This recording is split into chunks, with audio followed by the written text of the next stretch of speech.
नहमदुहु व नसल्ली अला रसूलिल करीम अम्मा बाद। एक साहब ने पूछा है कि शिया हजरात ये कहते हैं कि हजरत अली रज़ी अल्लाह तआला अन्हु ने खैबर के किले को फतह किया है, बाकी हजरत अबू बकर सिद्दीक, हजरत उमर, हजरत उस्मान बुज़दिल थे, ये भाग गए थे। तो बताइए कि हकीकत क्या है? जवाबन अर्ज है कि ग़ज़वे खैबर 7 हिजरी में हुई है। उस वक्त हजरत अली रज़ी अल्लाह की उम्र 29 साल, अबू बकर सिद्दीक उमर रज़ी अल्लाह की उम्र है 57 साल, हजरत उमर की उम्र है 46 साल, हजरत उस्मान रज़ी अल्लाह की उम्र है 53 साल। तो ये सारे बूढ़े हैं और हजरत अली रज़ा तो नए नौजवान थे। तो ये ऊपर नहीं चढ़ सकते थे, कई मरतबा गए लेकिन किले पर नहीं चढ़ सकते थे।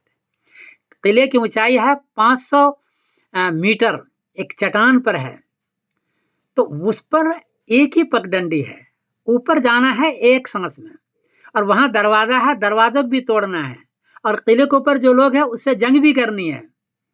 तो 500 मीटर एक सांस में जाना है, दरवाजा तोड़ना है, वहां के लोगों से जंग भी करनी है।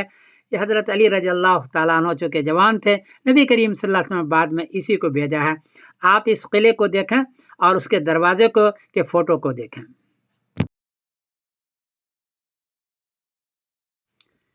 इस किले को देखें कि 500 मीटर ऊंचा है और नीचे लोग भी हैं और ऊपर भी लोग हैं। इसी पर चढ़ करके हजरत अली रज़ी अल्लाह तआला ने इसको फतह किया था।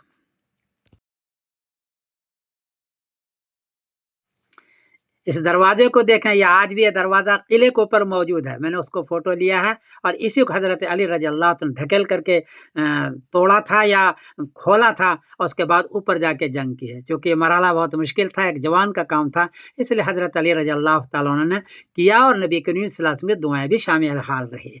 इससे ये कहना कि अबू बकर सिद्दीक रज़ी अल्लाह तआला अन्हु बुज़दिल थे, वो बुज़दिल थे, ये नहीं है, बल्कि उम्र का तकाजा है। कोई गलती हुई तो माफ़ करना। मैं समीरुद्दीन कासिम बोल रहा हूँ मैनचेस्टर इंग्लैंड से।